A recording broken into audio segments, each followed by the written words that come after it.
الحمد لله الذي لم يلد ولم يولد ولم يكن له كفوا أحد. أشهد أن لا إله إلا الله وحده لا شريك له، وأشهد أن سيدنا ونبينا وشفيعنا محمدا عبده ورسوله أرسله الله إلى كافة للناس بشيرا ونذيرا وداعيا إلى الله بإذنه وسراجا منيرا. أما بعد، أعوذ بالله من الشيطان الرجيم. بسم الله الرحمن الرحيم. إن الذين سبقت لهم من الحسنى أولئك عنها مبعدون. صدق الله العلي العظيم، وبلغنا رسوله النبي الكريم الأمي الأمين، ونحن على ذلك لمن الشاهدين والشاكرين، والحمد لله رب العالمين. اللهم صل على محمد وعلى آل محمد كما صليت على إبراهيم وعلى آل إبراهيم إنك حميد مجيد. اللهم بارك على محمد وعلى آل محمد كما باركت على إبراهيم وعلى آل إبراهيم إنك حميد مجيد.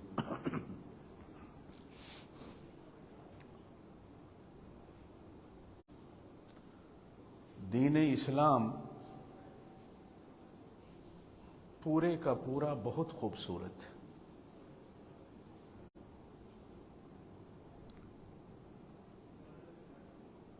جس طرح اسلام کو نازل کرنے والے اللہ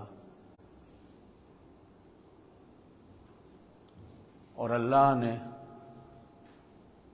اپنے جن محبوب کو دین اسلام دیا، جس طرح وہ خوبصورت ہیں، نہ کہیں اللہ میں عیب، نہ کوئی کمی، نہ کوئی کجی. جس طرح اللہ کے نبی کے اندر نہ کوئی عیب، نہ کوئی کمی، ہر شے میں کامل، اسی طرح دین اسلام بھی پورے کا پورا خوبصورت. اور مزے کی بات یہ ہے کہ جو آدمی دین اسلام کو اپناتا ہے، اللہ اس کو بھی پورا پورا خوبصورت بناتا ہے.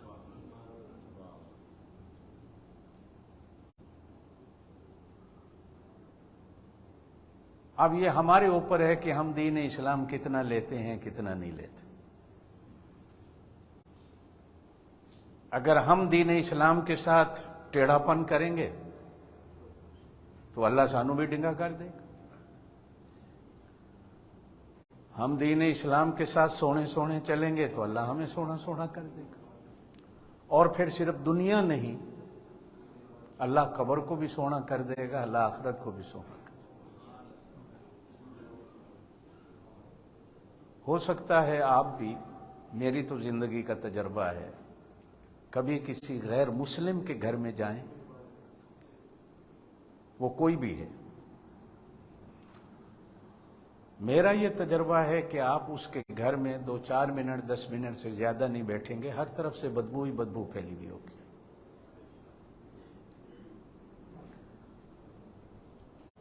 کمزور سے کمزور مسلمان کے گھر میں چلے جائیں، صاف ستھرا بھی نہ ہو تو آپ کو اس گھر کے اندر سے وہ بدبو نہیں آئے گی جو آپ کو غیر مسلم کے گھر کے اندر سے آئے گی. یہ تجربے کی چیزیں ہیں. غیر مسلم کو مل کے بھی دیکھ لو، وہ جتنی بھی پرفیومیں لگا کے آئے، یہ قدرتی اور یہ دین اسلام کا رنگ ہوتا. لیکن بعض خوبصورتیاں دین اسلام میں ایسی ہیں کہ جن کی مثال کوئی نہیں. میں جو گزشتہ جمعہ بات شروع کی تھی، میں اسی پر بات کرنا چاہوں گا کہ دین اسلام کی یہ خوبصورتی ہے کہ 100 سال کا کافر بھی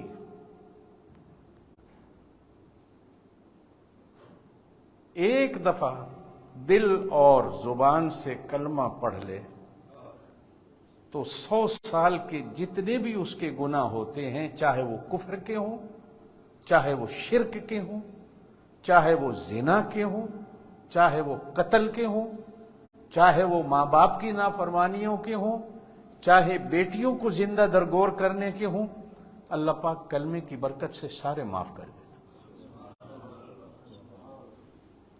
یہ میں نہیں کہہ رہا، یہ اللہ قرآن میں کہتا۔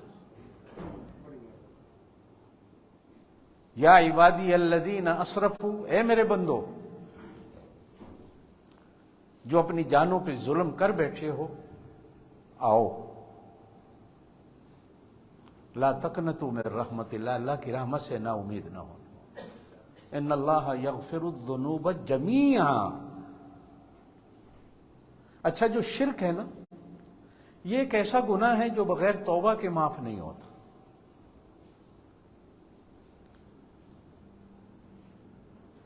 قرآن میں بھی ہے، اللہ سارے گناہ معاف کرتا ہے، شرک کو معاف نہیں کرتا۔ یہ کلمہ پڑھنا ہی اس بندے کا توبہ میں شمار ہو جاتا۔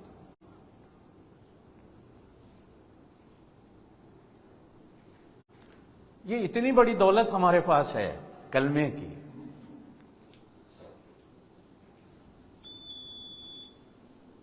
ہم میں سے کتنے ہیں جو دن میں کلمہ پڑھتے ہیں، کلمے کا ذکر کرتے ہیں، کلمے کا ورد کرتے ہیں، وظیفہ کرتے ہیں؟ یہ اتنی بڑی دولت ہمارے پاس ہے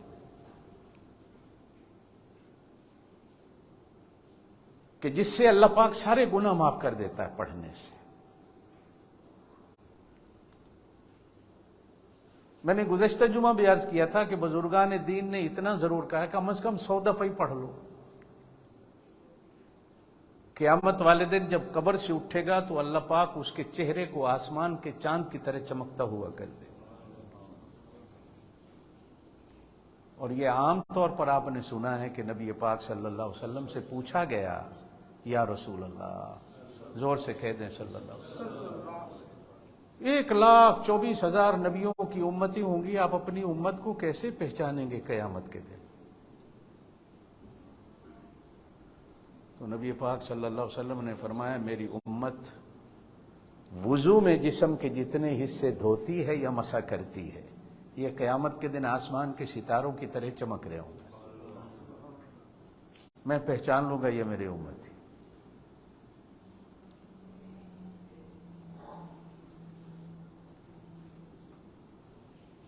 اور امت بھی پہچانے گی یہ میرے نبی ہیں، زور سے کہہ دیں صلی اللہ علیہ وسلم۔ یہ جو تار ہے نا اندر کی، جو نبی علیہ الصلوۃ والسلام سے ہماری جڑی ہوئی ہے،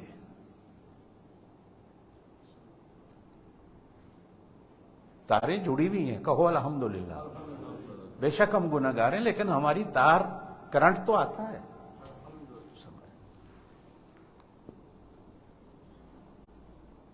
یہ جو ہم کبھی ہسپتال میں جاتے ہیں، ایکس رے کراتے ہیں، تو وہ ایک مشین ہوتی ہے جو ایسی لائٹ مارتی ہے جو یہ جسم کی چمڑی بھی، کپڑے کو بھی اندر جا کر ایسی لائٹ مارتی ہے کہ ایک ایک شے کی تصویر نکال لیتی ہے۔ ایسے ہی ہوتا ہے۔ یہ لا الہ الا اللہ محمد الرسول اللہ ایک ایکس رے مشین ہے۔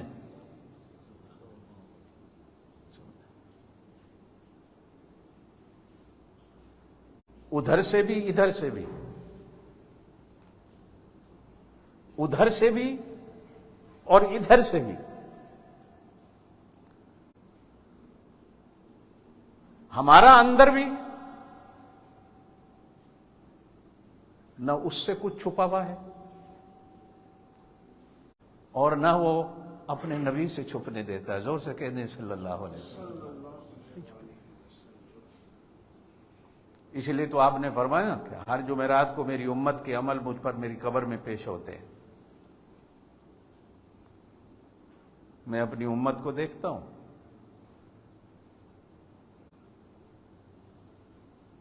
میری امت کیا کر رہی ہے؟ ایک تار ہے جو جڑی ہوئی ہے۔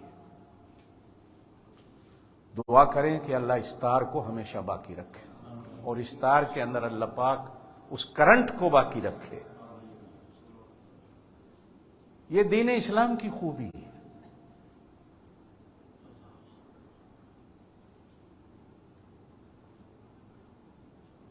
بڑے بڑے کافروں نے جب نبی علیہ الصلوۃ والسلام کے سامنے کلمہ پڑھا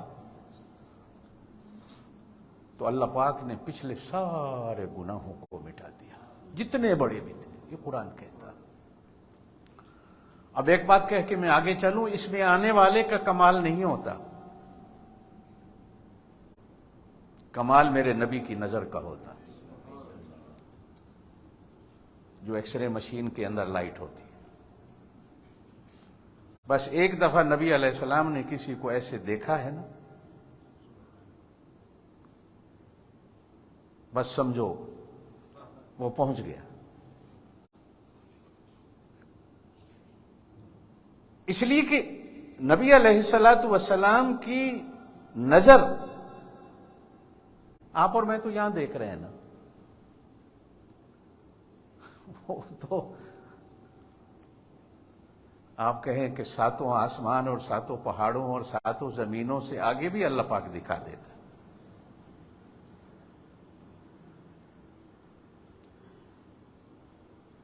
نبی علیہ السلام کے غلاموں کو بھی دکھا دیتا اللہ. سیدنا فاروق اعظم رضی اللہ تعالیٰ جمعے کا خطبہ دے رہے تھے. آپ نے ایک فوج بھیجی ہوئی تھی ملک افریقہ میں، تو جو سپہ سالار تھے ان کا نام تھا حضرت ساریہ. زور سے کہہ دیں رضی اللہ تعالیٰ. غیر معروف سے صحابی ہیں، کبھی نام بھی نہیں سننا ہوگا یا کبھی آپ نے سنا بھی. اب یکدم خطبے کے دوران، جمعے کا خطبہ ہو رہا ہے، حضرت عمر جمعے کے خطبے کو چھوڑ کر کہتے ہیں ساریہ، 3 دفعہ، ساریہ پہاڑ کے پیچھے ہو جا، ساریہ پہاڑ کے پیچھے ہو جا، ساریہ پہاڑ کے پیچھے ہوگا. صحابہ حیران ہیں حضرت عمر کو کیا ہو گیا. جمعے کی نماز کے بعد کچھ لوگوں نے پوچھا امیر المومنین یہ عجیب بات ہوئی. فرمایا میں نے خطبے کے دوران میں دیکھا کہ ساریہ کافروں کے نرغے میں آ رہا تھا. کہاں افریقہ، کہاں مدینہ.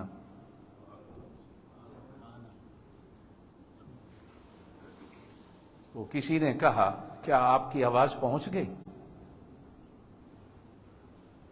فرمایا وہ پہنچانے والے نے پہنچا دی. حضرت ساریہ 2 مہینے کے بعد جب واپس آئے سلامتی کے ساتھ تو مدینے والوں نے پوچھا، کہا اللہ کی قسم ہے میرے کان میں ایسی آواز آ رہی تھی جیسے حضرت عمر میرے سامنے کھڑے ہیں. بابا یہ میرے اللہ کی طاقت اور قدرت ہے، اس سے انکار نہ میرے بس کی بات ہے نہ آپ کے بس کی بات ہے.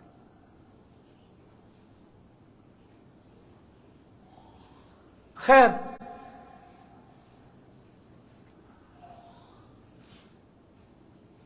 میں نے گزشتہ جمعہ عرض کیا تھا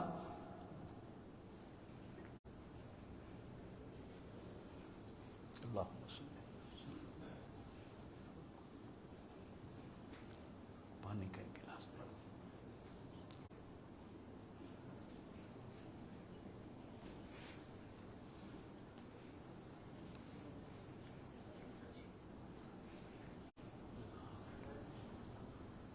جناب ابو سفیان سے زیادہ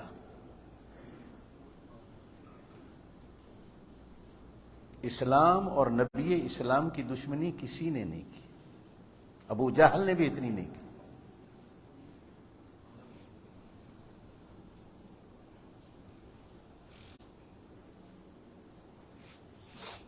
دو ابو سفیان تھے. ایک ابو سفیان حضور کے چاچا حارث کے بیٹے تھے. یہ حضور علیہ السلام کے ساتھ چھوٹے تو کھیلتے بھی رہے اکٹھے، ہم عمر تھے. اور یہ بلا کی شاعر تھے. حضور سے سب سے زیادہ دوستی مکے میں اس بندے کی تھی، لیکن جب حضور نے نبوت کا اعلان کیا تو یہ سب سے بڑا دشمن چاچے کا بیٹا تھا جو بچپن میں ساتھ کھیلتا رہا.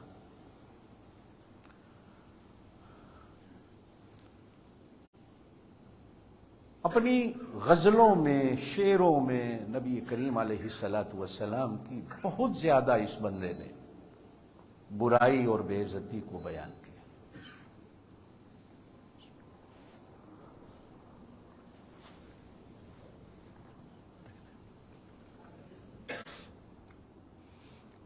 دعا کرتے رہنا اللہ صحت دے، گاڑی چلتی رہے.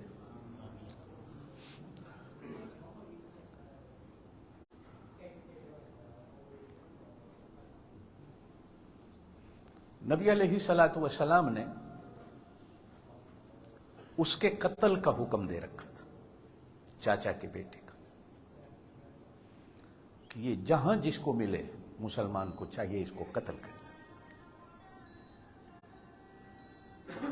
اچھا، مزے کی بات یہ ہے کہ یہ جو ابو سفیان ہے،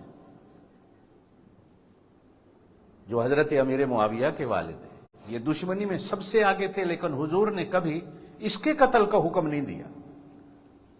ان کی بیوی کے قتل کا حکم دیا کہ وہ جہاں ملے مار دو. اور اپنے چاچا کے بیٹے ابو سفیان بن حارث کا آپ صلی اللہ علیہ وسلم نے قتل کا حکم دے رکھا تھا، جہاں جس کو ملے اس کو مار دو.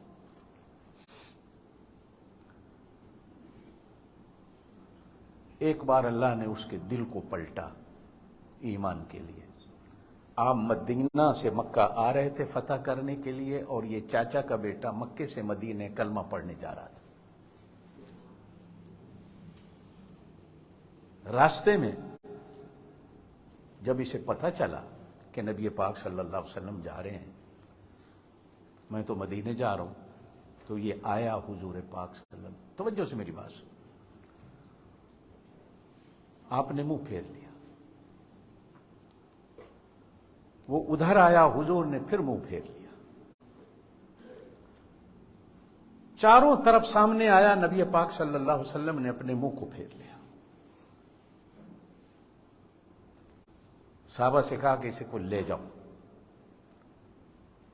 کس نے اسے میرے سامنے آنے کی اجازت دی؟ اسے دیکھ کر میری طبیعت بگڑ گئی ہے. نبوت کو جلال اور غصہ آ گیا. لے جاؤ اس کو. اور وہ بھی اپنے ایمان لانے پر بڑا پختہ تھا. اللہ نے بالکل دل کی دنیا ہی بدل دی تھی. وہ صحابہ کرام کی بھی منتیں ترلے کرتا رہا، لیکن کسی صحابی نے منت اور ترلے کو نہیں دیکھا. اخیر آپ صلی اللہ علیہ وسلم کی زوجائے محترمہ ہماری اماں حضرت ام سلمہ رضی اللہ تعالیٰ عنہا اس سفر میں حضور کے ساتھ تھی، تو وہ چپکے سے حضرت ام سلمہ کے خیمے میں جا گزرا. حضرت ام سلمہ سے رشتہ بھی تھا اس کا. تو ہم نے حضرت ام سلمہ سے سفارش کروائی کہ میں کلمہ پڑھنا چاہتا ہوں. نبی پاک نے چہرے کو پھیر لیا ہے. حضور سے کہیں کہ مجھے کلمہ پڑھا.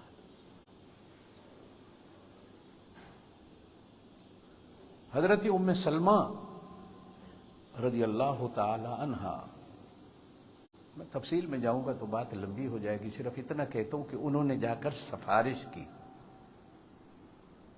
حضور نے سفارش کو نہیں مانا.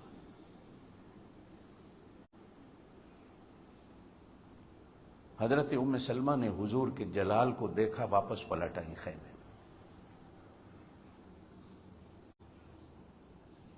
پھر گئی نبی پاک صلی اللہ علیہ وسلم نہیں مانے. آخر وہ حضور پاک صلی اللہ علیہ وسلم کے خیمے کے دروازے پر کھڑے ہو کر کہتا ہے کہ میں اپنے بیٹے کے ساتھ کلمہ پڑھنے مدینے آ رہا ہوں. میں اپنے سارے گناہوں کی معافی مانگتا ہوں. اور زور سے کہتا ہے لا الہ الا اللہ محمد رسول اللہ. کہتا میں اپنے بیٹے کو لے کے کسی جنگل میں جا رہا ہوں، کوئی شیر کھا جائے، بھیڑیا کھا جائے، میں آئندہ آپ کے سامنے نہیں آؤں گا.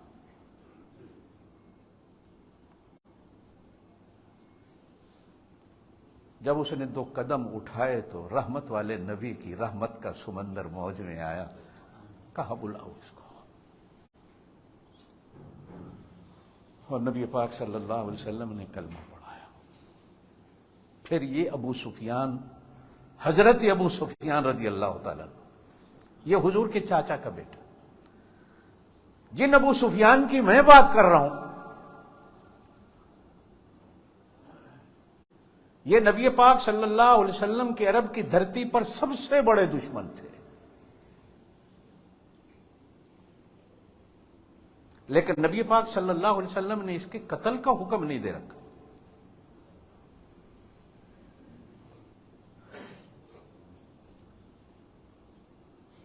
فتح مکہ کے موقع پر جب حضور 10,000 کا لشکر لے کر مکہ فتح کرنے جا رہے تھے تو راستے میں حضور کے چاچا حضرت عباس بھی مکے سے کلمہ پڑھنے کے لیے مدینے جا رہے تھے.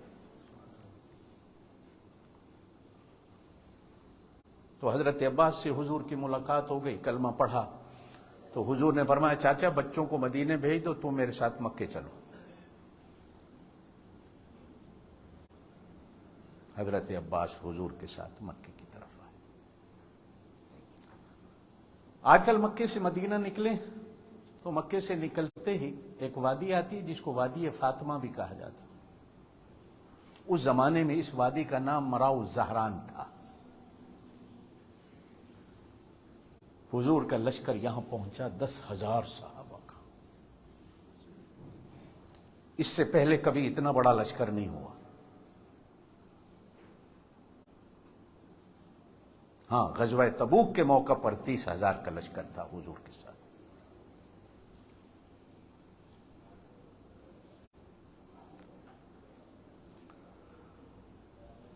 حضرت عباس نے مراء الزہران پر وادی فاطمہ کے علاقے میں رات کو بیٹھے سوچا کہ حضور کا لشکر اگر مکے پہ اس طرح چڑھائی کرتا ہے تو مکے والوں کا کیا ہوگا. چونکہ بڑے تھے، قریش کے سردار تھے حضرت عباس بھی.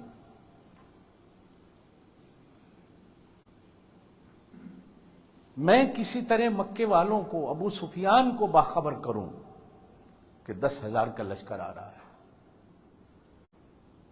اب بھی وقت ہے، کلمہ پڑھ لو یا مکہ چھوڑ کے کہیں نکل جاؤ، نہیں تو سارے مارے جاؤ گے.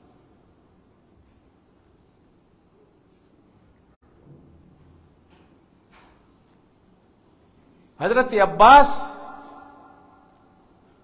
نبی پاک صلی اللہ علیہ وسلم کے خچر پر سوار ہو کر رات کے اندھیرے میں مکے کی طرف نکلے کہ مکے والوں کو خبر کر دوں اور ابو سفیان کو خاص طور پر خبر کروں کہ ابھی بھی موقع ہے، کلمہ پڑھ. اتفاق ایسا کہ راستے میں ابو سفیان حضرت عباس کو مل گئے کچھ لوگوں کے ساتھ. حضرت عباس نے باخبر کیا ابو سفیان آخری ویلا ہے، سیدھا ہو جا. پوچھا عباس میں کیا کروں؟ کہا ابھی بھی ویلا ہے، کلمہ پڑھ لے. تیار ہو گئے. حضرت عباس نے اپنے خچر پہ اپنی سواری پہ ساتھ بٹھایا اور واپس جہاں حضور کا لشکر ٹھہرا ہوا تھا سیدھا حضور کے خیمے کی طرف. اب جیسے ہی لشکر میں پہنچے تو لوگوں کی نظر پڑ گئی حضرت عمر کی تو ابو سفیان آیا. تلواریں نکالو، ڈنڈے اٹھاؤ، اس کو مارو، یہ کیسے آیا ہے؟ اب اسی میں میری ایک بات غور سے سنتے رہنا. حضرت عباس نے سواری پر بیٹھے بیٹھے زور سے کہا کہ میں نے اس کو پناہ دے دی ہے، یہ میری پناہ میں ہے. یہ عرب کا اس ویلے دستور تھا، اگر کوئی کسی کی پناہ دیتا تھا تو کوئی اس کو مارنے کو اس لیے کہ سوچتا تھا کہ اس کو مارنا ہے جو پناہ دے رہا.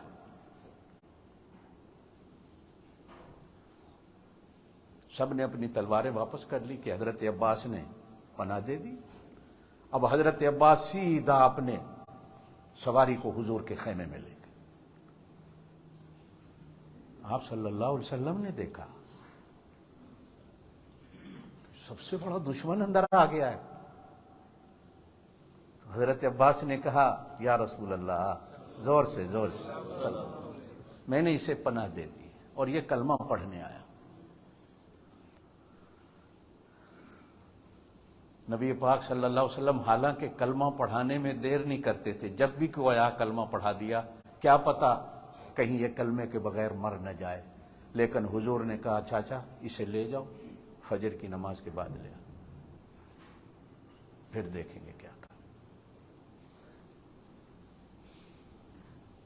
اب حضرت عباس جناب ابو سفیان کو اپنے خیمے میں لے گئے، رات بھر برین واش کیا۔ غریب کا دماغ جلدی واش ہو جاتا ہے، چودھری دا وڈیرے دا جڑا ہوئے نا خان نواب دا، او دا دماغ بڑا اوکھا، خناس ہوتا ہے اندر، وڈیرے پن کا، چتراہٹ کا، آکڑ ہوتی ہے۔ اور مانتے پہلے بھی تھے کہ محمد سچے ہیں، کہہ دو صلی اللہ علیہ وسلم، لیکن مانتے اس لیے نہیں کہ سرداری جاتی، چدراہٹ جاتی۔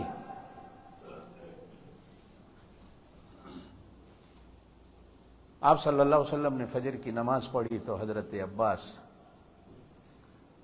جناب ابو سفیان کو حضور کی خدمت میں کون لائے؟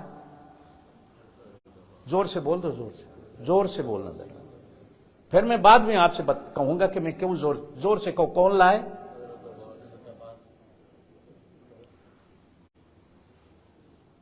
ابو سفیان حضور کے قدموں میں بیٹھے،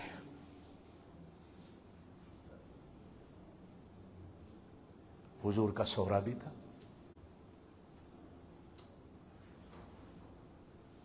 حضور کا، ہمارے ہاں سسر کا احترام ہو نہ ہو، عرب کی دنیا میں داماد اور سسر کا احترام اپنے باپ اور اپنی اولاد سے بھی زیادہ ہو۔ حضور نے ہاتھ پکڑ کر اپنے ساتھ اپنے بستر پر گئے۔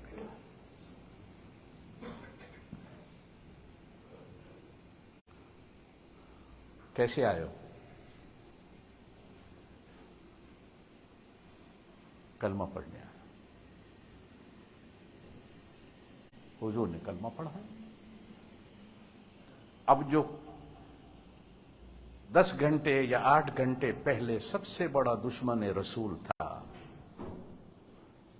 اب کلمہ پڑھا تو کیا ہوا؟ مسلمان، زور سے بولو نا، نہیں سب، کلمہ پڑھنے سے بندہ کیا ہوتا ہے؟ مسلمان ہوا۔ لائے کون؟ لائے کون؟ اب قیامت تک کے لیے ان کے ایمان کے، ان کے کلمے کے ذمہ دار حضرت عباس بنے۔ سمجھ رہے ہو؟ اگر یہ بندہ بعد میں بھی بھیڑا اور دشمن تھا تو ذمہ داری کس کی ہے؟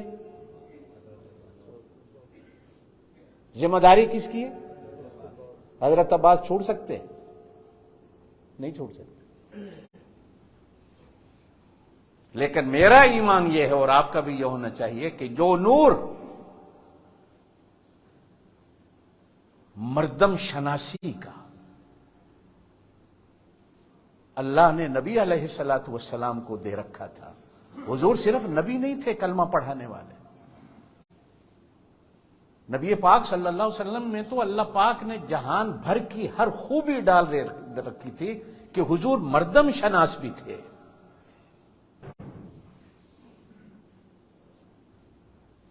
آپ صلی اللہ علیہ وسلم نے ہر ذمہ داری ہر بندے کو نہیں دی۔ تلوار دی ہے تو حضرت خالد کو دی ہے، حضرت بلال کو نہیں دی۔ حضرت بلال سے کہا تو اذان کہے، حضرت خالد کو نہیں کہا تو اذان کہے۔ حضرت عبداللہ ابن عباس، حضرت عبداللہ ابن مسعود، حضرت عبداللہ ابن عمر کو، یہ 3 جو عبداللہ ہیں، حضور پاک صلی اللہ علیہ وسلم نے ان کے ہاتھوں میں تلوار نہیں دی بلکہ ان کے ہاتھوں میں کتابیں دی، پڑھو۔ نبی کی نظر مرد شناس ہوتی ہے کہ یہ آدمی کس کام کا ہے۔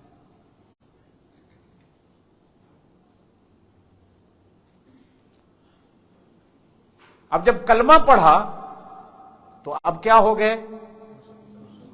کیا ہو گئے؟ پڑھایا کس نے کلمہ؟ نبی علیہ زور سے کہو نا. اگر یہ بندہ بعد میں بھی دشمن رہا تو نبی علیہ السلام نے اس کو پہچانا نہیں؟ حضرت عباس نے اس کو پہچانا نہیں؟ حضور نے کیوں کلمہ پڑھا؟ آج تک لوگوں نے حضرت ابو سفیان کو معاف نہیں کیا، اب بھی لوگوں نے کافر لکھتے ہیں، اب بھی لوگوں نے مسلمان نہیں کہتے. اگر وہ مسلمان نہیں تھے تو نبی کی نظر پر اعتراض آتا ہے، نبی کی پہچان پر اعتراض آتا ہے کہ نبی علیہ السلام پہچان نہیں سکے کہ میں کس کو کلمہ پڑھا رہا ہوں، یہ تو اندر سے کافر کا کافر ہی ہے. اور پھر نبی علیہ السلام پر اعتراض نہیں بلکہ اس ذات پر اعتراض ہے کہ بھیجنے والا تو وہ تھا جو ہر بندے کی ایک ایک رگ کو جانتا. اسے نہیں پتا تھا یہ بعد میں کافر ہو جائے گا، میں نبی اپنے محبوب کی خدمت میں کیوں بھیجوں اس کو؟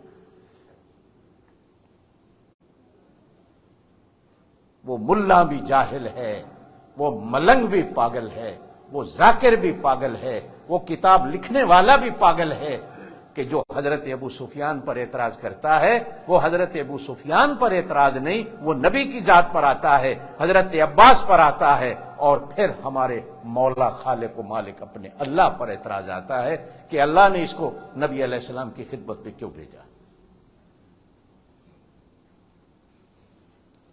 اب اگلی بات جو ہوئی وہ پچھلے جمعہ میں کر چکا ہوں، آگے چلتے ہیں.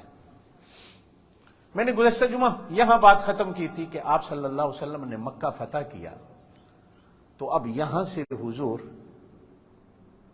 حنین اور طائف کو فتح کرنے کے لیے مکہ سے تشریف لے جاتے.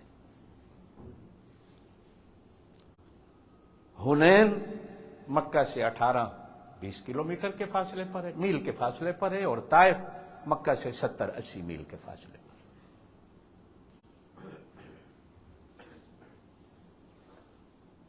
حضور خچر پہ سوار تھے. کس پہ؟ اب وہ 10,000 وہ لشکر تھا جو مدینے سے آیا، اب جو مکے سے مسلمان ہوئے وہ بھی حضور کے ساتھ چل پڑے چونکہ مکہ فتح ہو گیا. حضور خچر پہ سوار تھے. خچر کی مہار ہوتی ہے جو گلے میں اس کے رسی ڈالی جاتی ہے. جنہوں نے گدھے اور خچر کی سواری کبھی کی ہو، گھوڑے کی کی ہو، تو ان کو پتہ ہوگا. آپ تو چونکہ ماشاءاللہ جہازوں پہ سفر کرتے ہیں، آپ کو نہیں پتہ ہوگا کہ گدھے یا گھوڑے پر کیسے بیٹھا جاتا ہے. خچر کیا ہوتا ہے؟ گدھے اور گھوڑے کے درمیان میں ہوتا ہے. یہ گدھے سے بڑا ہوتا ہے، گھوڑے سے چھوٹا ہوتا ہے. حضور علیہ الصلوۃ والسلام کے پاس خچر بھی تھے، گھوڑے بھی تھے، گدھے بھی تھے. حضور نے گدھے پر بھی سواری کی. ہاں، اور اس خچر کی صفت بھی بتا دوں. یہ خچر حضرت ابراہیم علیہ السلام کے پاس خچر تھا، اس کی اولاد میں سے. اور اللہ نے اس خچر کو اتنی عقل دے رکھی تھی ہم سے بھی زیادہ کہ حضور صلی اللہ علیہ وسلم نے کبھی کسی کو بلانا ہوتا یا کام کہنا ہوتا بلا کر، حضرت بلال نہیں ہے تو حضور کس کو بھیجے، جاؤ بلا فلانے بندے کو بلا کے لا، تو حضور خچر کو کہتے تھے جا فلانے کو بلا کے لا. وہ اتنا سمجھدار تھا کہ سیدھا اس صحابی کے دروازے پہ جاتا تھا اور دروازے کو جا کر سر مارتا تھا. گھر والے سمجھ جاتے تھے کہ نبی علیہ السلام نے بلایا. ہم سے سیانا تھا نا، زور سے بولو، ہم سے. ہمیں تو نبی بلائے تو ہم نہیں سنتے.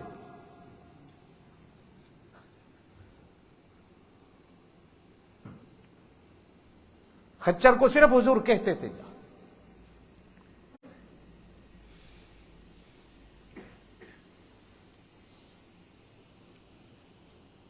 بیل، گھوڑا، گدھا، خچر کی جب سواری ہوتی ہے تو شوقین لوگ اس کی دونوں طرف باغ رکھتے ہیں، دونوں طرف سے پکڑ.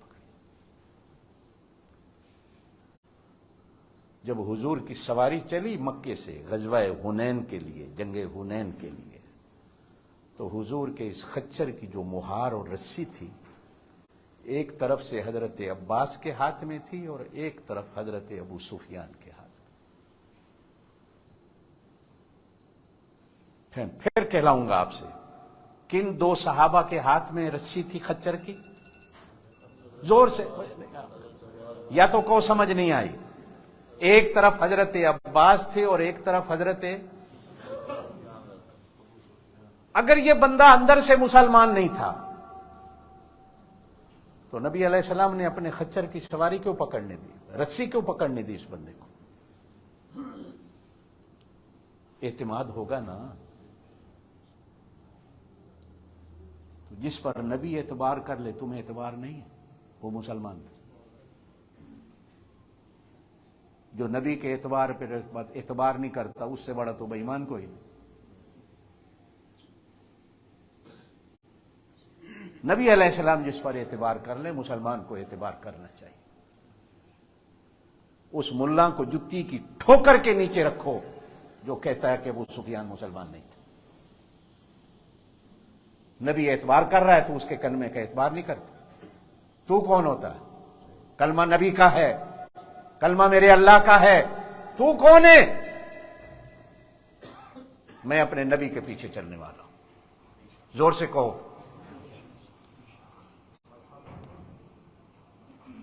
نبی پاک صلی اللہ علیہ وسلم نے مہار حضرت ابو بکر کو نہیں پکڑنے دی. توجہ دینا. حضرت عمر کو نہیں پکڑنے دی، حضرت علی کو نہیں پکڑنے دی. انہیں کہا ساتھ چلو. یہ ساتھ چل رہے. حضور معراج پہ جائیں تو براق کی مہار جبریل کے ہاتھ میں ہوتی. ہجرت کے لیے چلے مکے سے مدینہ تو اونٹنی کی مہار ابو بکر صدیق کے ہاتھ میں تھی.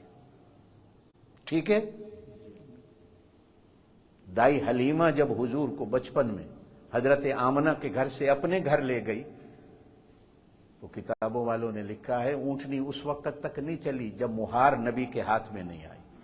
چاہے 4 دن کے تھے چاہے 3 دن کے تھے، مہار حضور کے ہاتھ میں آئی ہے تو اونٹنی چلی. اب جو دشمنان تھے بنو ثقیف کے لوگ جو حنین میں تھے، وہ پہاڑوں میں چھپے بیٹھے تھے، تیر انداز تھے. رات کا اندھیرا ہو گیا، جیسے ہی حضور کا لشکر پہنچا تو تیروں کی بارش. صحابہ کو تو پتہ ہی نہیں، علم بھی نہ ہو سکا کہ ایسا بھی ہوگا.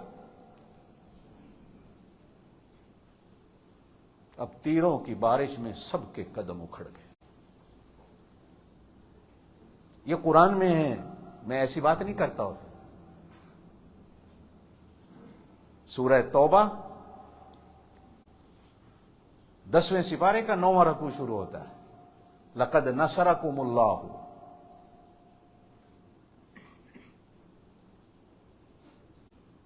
فی مواطن کثیرۃ ویوم حنین. حنین والے دن. حنین اس میدان کا، جگہ کا نام تھا. اذ اعجبتکم کثرتکم، یہ قرآن کے الفاظ ہیں. اللہ کہتے ہیں کہ ہم نے تمہارے قدم بھی اس لیے اکھاڑے کہ تم میں سے کچھ لوگوں کے دلوں میں یہ غرور آ گیا تھا کہ آج ہم 10,000 ہیں، کافروں کو گاجر مولی کی طرح کاٹ کے رکھ دیں گے.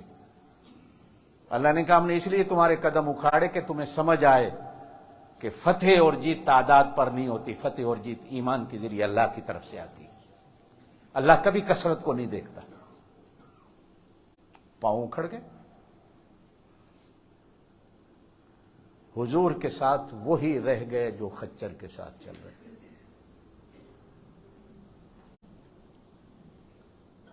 اور یہ حضرت ابو سفیان حضور کے سواری کی مہار کو پکڑ کے کھڑا.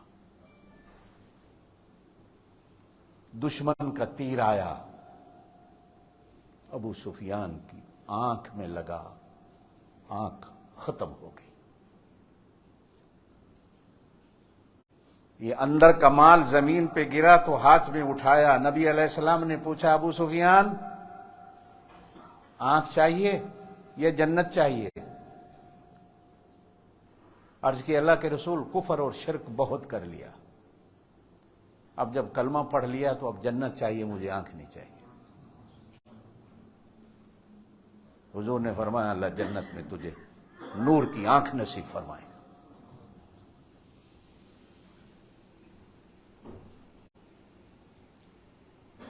ثابت قدم حضور کے ساتھ۔ اور پھر ایک اور جنگ ہوئی حضرت فاروق اعظم رضی اللہ تعالیٰ عنہ کے زمانے میں، جنہوں نے تاریخ کو پڑھا وہ شاید سمجھیں گے، جنگ یرموک، جس میں عراق و ایران فتح ہوا۔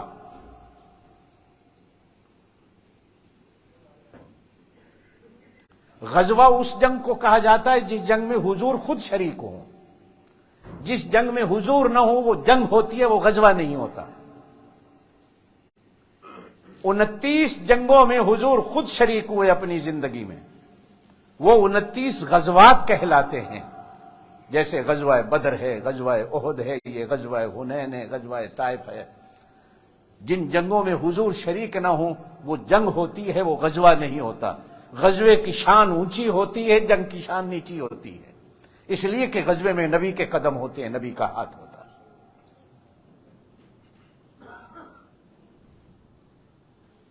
اور آج ایک بات کہوں میں آپ کو، لوگ تو کہتے ہیں نا دین اسلام کیسا ہے، 29 جنگوں میں حضور شریک ہوئے، لیکن نبی علیہ السلام نے کسی کو پتھر بھی نہیں مارا، کسی کو لاٹھی ڈنڈا بھی نہیں مارا، ہاتھ تک نہیں مارا کسی کو۔ کیا شان ہے ہمارے نبی کی۔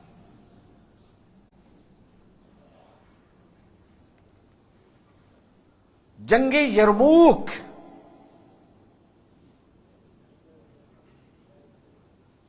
جب یہ عراق فتح ہوتا،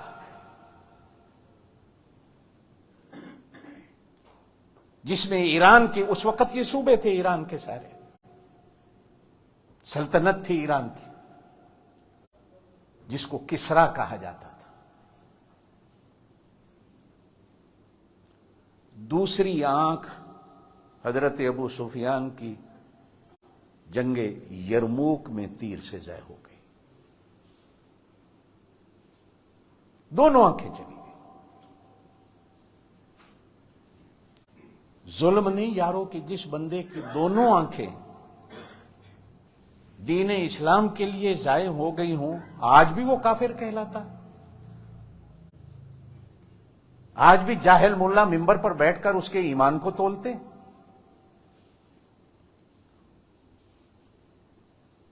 قصور کیا ہے؟ قصور صرف یہ ہے کہ وہ بنو امیہ ہے، وہ قریشی نہیں۔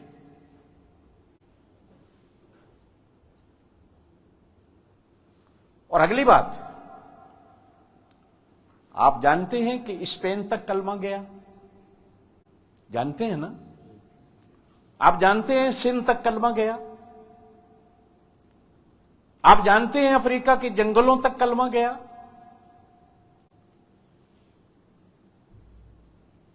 اور چھچ والو، تمہیں نہ پتا ہو تو میں بتا دیتا ہوں، کلمہ اٹک تک صحابی گئے ہیں۔ کہاں؟ اٹک تک صحابہ گئے ہیں، ملتان تک صحابہ گئے ہیں۔ آج بھی ملتان کی وادیوں میں صحابہ سو رہے ہیں، سندھ میں صحابہ گئے ہیں، سکھر سندھ کے مشہور شہر میں 6 صحابہ کے مزارات ہیں۔ بلوچستان میں ایک شہر ہے جس کو پنجگور کہا جاتا ہے، گوادر کے قریب۔ یہ پنجگور 5 قبریں ہیں صحابہ کرام کی جو کلمہ لے کر وہاں پہنچے۔ ڈیرہ غازی خان کے علاقہ میں پہاڑی دنیا میں صحابی کے مزار ہیں جو کلمہ لے کر وہاں پہنچے۔ پشاور میں اصحاب بابا کے نام سے مزار ہے، یہ اصحاب بابا نبی کے صحابی تھے جو پشاور تک کلمہ لے کے گئے۔ یہ اتک تھا، عین تے کاف کے ساتھ، ایک صحابی پہنچے جو اتکی کہلاتے تھے۔ یہ جہاں آج اٹک کا قلعہ ہے، انہوں نے یہاں بیٹھ کر اس وقت دین کا مدرسہ بنایا اور لوگوں کو قرآن و سنت کا سبق دیا۔ ان کی اولادیں آگے بڑھی۔ آج یہ حضرو جسے شہر کہا جاتا ہے، کوئی اس کو حاضر خان کے نام سے یاد کرتا ہے کہ ایک حاضر خان تھا اس علاقے کا جو مغلوں کی فوج کا سپہ سالار تھا، جس کی وجہ سے اس کا نام حضرو رکھا۔ میں کہتا ہوں نہیں، تاریخ اسلام یہ کہتی ہے کہ صحابہ کرام کو لوگ حضرت کہہ کے بلاتے تھے۔ ان کے قدموں کی برکت سے یہ تمہارے شہر کا نام حضرت سے حضرو ہو گیا کہ یہاں حضرات کے قدم لگے۔ اور بنگلہ دیش والے تو حضرت حضور، ہر مولوی صاحب کو، ہر امام کو حضور کہتے ہیں، وہ حضرت نہیں حضور. اور پھر وہ زواد کو کھا کے کہتے ہیں حجور، وہ ان کی زبان میں جیم آ گئی. ہمارے ایک مولانا تھے، ان کا نام تھا عبد الجلیل. کیا؟ زور سے بولو. بنگلہ والے کہتے تھے عبد الجلیل. وہ جیم کو زواد پڑھتے اور زواد کو جیم پڑھ دیتے. اپنی اپنی زبان ہے. صحابہ پہنچے ہیں یہاں تک کلمہ لے کر. آج یہ تمہارے علاقے میں دینداری یا علماء کیوں ہیں؟ ملتان میں دینداری اور علماء کیوں ہیں؟ صحابہ کرام کے قدموں کی برکت ہے. گلی گلی میں، گاؤں گاؤں میں عالم، اللہ نے عالم بھی نہیں جلیل القدر عالم پیدا کیا. ملتان کی دھرتی ولیوں کی دھرتی کہی جاتی ہے. ملتان کی دھرتی علماء کی دھرتی کہی جاتی ہے. ہم سے آگے شہر تلمبا مولانا طارق جمیل کا گاؤں ہے. یہ حضرت ابراہیم علیہ السلام کے زمانے میں آباد تھے یہ شہر. شورکوٹ ایک علاقہ ہے، جنگ کی تحصیل ہے، حضرت ابراہیم کے زمانہ میں آباد تھے. ہڑپا ایک سائیوال میں علاقہ ہے، حضرت ابراہیم علیہ السلام کے زمانے میں آباد تھا. ملتان حضرت ابراہیم علیہ السلام کے زمانے میں آباد تھا. نمرود کی بادشاہی کے یہ صوبے تھے، اس کے گورنر ہوتے تھے یہاں، اور نمرود خود عراق میں بیٹھا ہوا تھا. یہ محمد بن قاسم تو بہت بعد میں آئے ہیں. توجہ میری طرف رکھیں، میں جو سمجھانا چاہتا ہوں. کبھی پڑھا ہے کہ یہ کلمہ اسپین تک، افریقہ کے جنگلوں تک، سندھ کی وادیوں تک، اٹک کے دریا کے اس پار تک یہ کب پہنچا؟ یہ بنو امیہ کا زمانہ تھا. کس کا زمانہ تھا؟ زور سے زور سے. یہ بنو امیہ کے زمانہ میں کلمہ گیا. میں پھر بات کہوں، اگلی بات کہ نبی علیہ الصلوۃ والسلام نے خود، آخری بات کرتا ہوں، نجران سعودی عرب میں آج بھی ایک صوبہ، ایک شہر ہے، یہ کبھی یمن کا علاقہ تھا. جیزان یہ یمن کا علاقہ تھا. طائف تک یمن ہوتا تھا. یمن بہت بڑا ملک تھا. کسی زمانے میں صومالیہ، مسقط، عمان بھی یمن کے صوبے تھے. ملکہ بلقیس حضرت سلیمان علیہ السلام کے زمانے میں. یہ تخت تھے حضرت سلیمان علیہ السلام کے، یمن جو علاقہ ہے. آج یہاں آپس میں لڑ مر کے مسلمانوں نے اس پورے ملک کو تباہ و برباد کر دیا ہے. حضور نے یمن کے لیے دعائیں مانگی. حضور علیہ الصلوۃ والسلام نے ملک شام کے لیے دعائیں مانگی. ملک شام بھی تباہ و برباد کر دیا گیا. بلکہ حضور فرماتے تھے اللہم بارک فی یمننا، اللہ ہمارے یمن میں برکتیں دے، شام نام ہمارے ملک شام میں برکتیں دے. ایک بڑی عجیب حدیث ملتی ہے،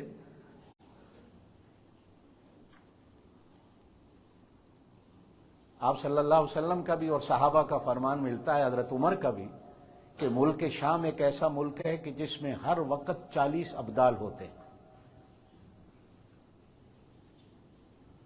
جب فوجیں بھیج رہے تھے حضرت عمر ملک شام کو فتح کرنے کے لیے، پھر اندر سے ایک بات نکل آئی کہ ابو سفیان کے بڑے بیٹے تھے حضرت امیر معاویہ سے، ان کا نام بھی یزید تھا، یزید ابن ابی سفیان.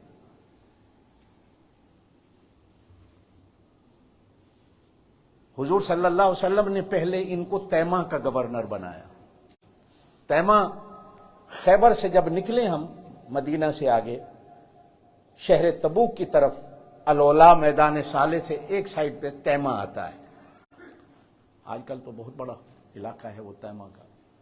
میں گیا ہوں تیمہ کو دیکھنے کے لیے ایک بار، کہ حضرت ابی سفیان کے بڑے بیٹے حضرت یزید ابن ابی سفیان کو جن کی تاریخ اور حدیث کی کتابوں میں یزید بالخیر کا نام دیا گیا ہے، حضور نے خود گورنر بنا کے بھیجا.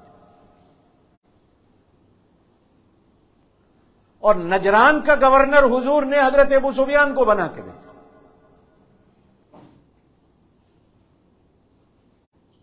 نجران کا گورنر حضور نے کس کو بنا کے بھیجا؟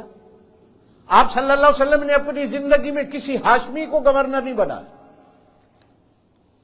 ایک بھی ماں کا کوئی لال ثابت نہیں کر سکتا کہ حضور نے کسی ہاشمی کو گورنر بنایا. ہاں، حضرت علی کو ایک بار حضور نے یمن میں کلیکٹر بنا کے بھیجا، لیکن یمن کی گورنری اس وقت بھی حضرت ابو موسیٰ اور حضرت معاذ بن جبل کے حوالے تھی. حضرت علی کو حضور نے گورنر بنا کے نہیں بھیجا، وصولی کے لیے بھیجا کہ زکوٰۃ و صدقات جتنی ان کے پاس جمع ہے وصول کر کے لاؤ. یہ حضرت ابو سفیان اگر کافر تھے اندر سے تو حضور نے ان کو نجران کا گورنر کیوں بنایا؟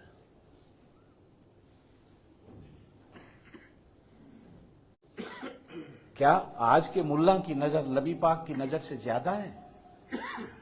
آج کے اس تاریخ لکھنے والے کی نظر نبی کی نظر سے زیادہ ہے؟ اسے نظر آ گیا کہ وہ بندہ اندر سے کافر ہے، نبی علیہ السلام کو نظر نہیں آیا کہ یہ بندہ اندر سے کافر ہے؟ گورنر کیا ہوتا ہے؟ ایک ذمہ دار ہوتا ہے جس کے حوالے رعیت. آج کل کے گورنر نہیں جو سارے حرام خور ہیں،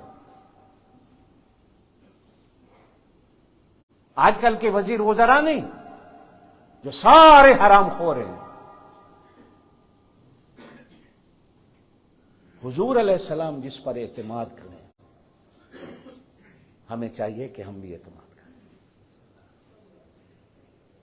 ان کے بیٹے ہیں حضرت یزید ابن سفیان، جن کو حضور نے تیمہ کا گورنر بنایا، اور پھر یزید ابن سفیان کو اللہ حضرت عمر نے ملک شام کا گورنر بنایا اپنے زمانہ خلافت میں. یہ طاعون کی وبا پھیلی ملک شام میں تو حضرت یزید ابن ابی سفیان کا اس میں انتقال ہوا. تو یزید ابن ابی سفیان کے انتقال کے بعد حضرت امیر معاویہ کو حضرت عمر نے ملک شام کا گورنر بنا. یہ 20 سال تک گورنر رہے. کتنا؟ حضرت عمر رضی اللہ تعالیٰ عنہ کا زمانہ خلافت پتہ نہیں آپ کو کتنا ہے، آپ کو نہیں پتا؟ 10 سال. کتنا؟ 10 سال وہ خلیفہ رہے. حضرت امیر معاویہ 10 سال تک ملک شام کے گورنر رہے. حضرت عثمان غنی کا 12 سال کا زمانہ خلافت ہے. 12 سال تک حضرت امیر معاویہ حضرت عثمان غنی کے زمانے میں بھی ملک شام کے گورنر رہے. حضور علیہ الصلوۃ والسلام کو اللہ نے مردم شناس بنایا تھا. یہ نبی کی شان کے اندر ہے کہ حضور آدمی کو دیکھ لیتے تھے یہ کس کام کا ہے. ہر کام ہر بندے کے ذمہ نہیں لگتا.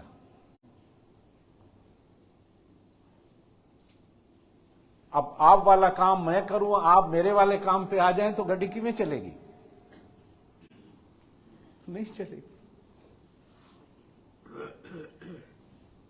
مردم شناسی اللہ پاک نبی کے صدقے اللہ والوں کو بھی اللہ پاک مردم شناسی دیتا ہے. اولیاء اللہ کو اللہ پاک مردم شناسی بندے کو پہچان دیتا. آپ میں سے بھی کتنے ہوں گے جن کو بندوں کی پہچان ہوتی ہے، ایسی بات نہیں ہے، لیکن اللہ دیتا کسی کسی کو بندے کی پہچان. سانو تے اپنی پہچان نہیں تھی، اسی دوے دی کی کرا. ہم نے تو آج تو خود کوئی نہیں جانا ہم کیا ہیں. اس امت نے آج تک اپنی شان ہی نہیں سمجھی کہ اس امت کی شان کیا ہے. آپ اور میں آج تک اپنا مقام نہیں سمجھ سکے ہم کیا ہیں. اللہ نے اپنے خزانہ قدرت کا سب سے بڑا انعام حضرت محمد الرسول اللہ صلی اللہ علیہ وسلم کی جو صورت میں تھا اللہ نے ہمیں دیا. بن مانگے دیا.